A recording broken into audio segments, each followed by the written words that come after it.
interest of time, I've already started doing this.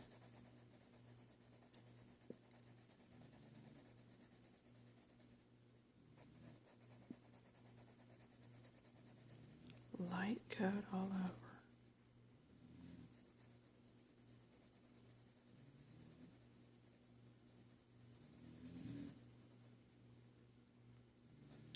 Heavier coat around the outside. Okay, so I was trying to do that in the other room, and hubby's sleeping. I was afraid of waking him up, and I wasn't talking loud enough. You're going to do a light coat over all the words. Now, this is to show you how to do a fade out when you've got words and you still want to be able to read it.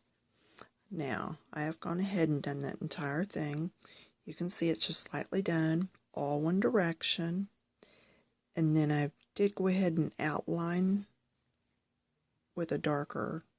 It's the same color, I just went heavier so that it's darker.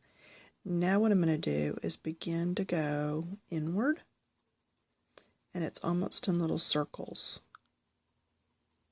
or ovals, and you can see I'm getting darker over here at the edge, but then I'm going to keep it light in the middle. So this is almost like how when we put the shine on the flower petals earlier, we went darker and then we got lighter and then we got darker again.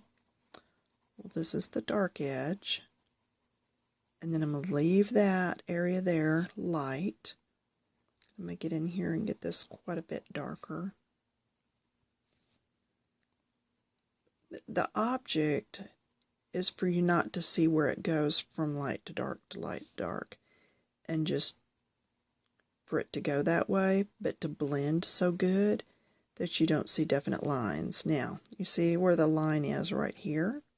So I'm going to come back in and do it again, but this time I'm going to go even lighter. And what I'm trying to do is work that line away where you don't see it. Okay? Then I can still come back in with my blending pencil if I want to and blend over that some more, but I realize not everybody has the Prismacolors with a blender. So that's why I'm trying to do this without using the blender. In fact, I'm in my back art room and I did not even bring the blender with me. Now see, you can see I'm getting pretty dark here. You can hear the pressure I'm putting on the paper, and you can see it really getting darker and deepening.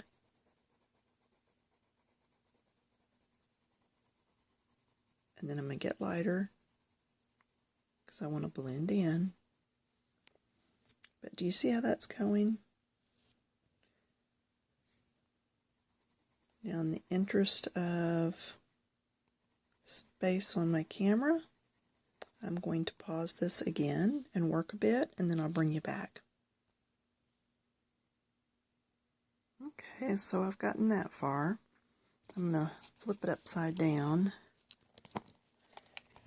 so that I can get to the other side without dragging my hand through it. And also, when you flip something upside down, you're more apt to see where your mistakes are. I can see where this is dark, and this really doesn't have any dark in it here. So I'm going to come in and just keep doing the little swirls I've been doing and just add some in here just to deepen that up. Now you can see that line. So now I've got to come out from the line and get lighter and lighter so that line goes away. And I'm just, again, little circles, just barely touching on the paper. I would rather go over it 3 or 4 times than to guess, do it once or twice, and have it too dark. Whoops, I'm sorry, but see there, my line's gone now. So again, I'm taking, and I'm going real light, getting my color on.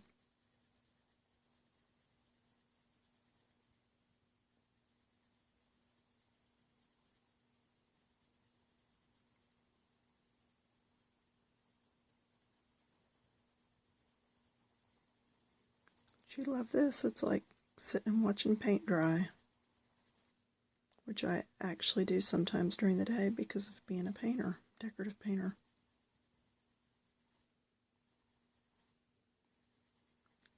In fact, I did a pen and ink today with one of my students. That was a lot of fun. Just micron pens. Every little stroke is a pen line. Talk about something that takes a while to do. I did a rooster today. I'm still debating if I want to go back and put color on it or if I want to leave it in a black and white. Okay, so you see how I'm doing that. Now, I've gone far enough here that I know all of this is going to be dark, like this tip is. So now I know I can go ahead and get dark on this. And I know I suddenly got real sloppy. That's okay, because as I get to that outer edge, I'll be sure I'm neat right in here. And then as I get to this edge, I'll be sure that I'm blending. So whereas it may look a little sloppy now, by the time I'm done it'll be okay. It's another one of those, do as I say, not as you see me doing. So really do take your time with it. It's really worth the payoff. But I know sometimes it helps just to actually see it done, so I don't want to speed through the entire video and you not really get to see what I'm doing. So here you see me doing little circles. Little circles just seem to blend pretty well and not leave that edge. You see I'm coming back several coats, get this deep enough, get it dark enough. And my camera seems to be staying in focus this time, so I'm thinking part of that problem was that I didn't have enough lighting. I'm actually sitting under a OttLite that I got from a friend once.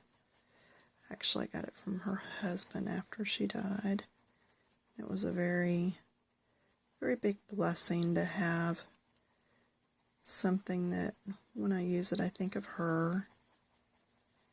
And just to also be blessed enough to have a real OttLite. They're as close as you can get to natural light. If you have depression at all, they're really helpful for that. We need that sunlight and don't always get it. Alright, so now let's flip it around and look again. See what kind of a mess we do or don't have.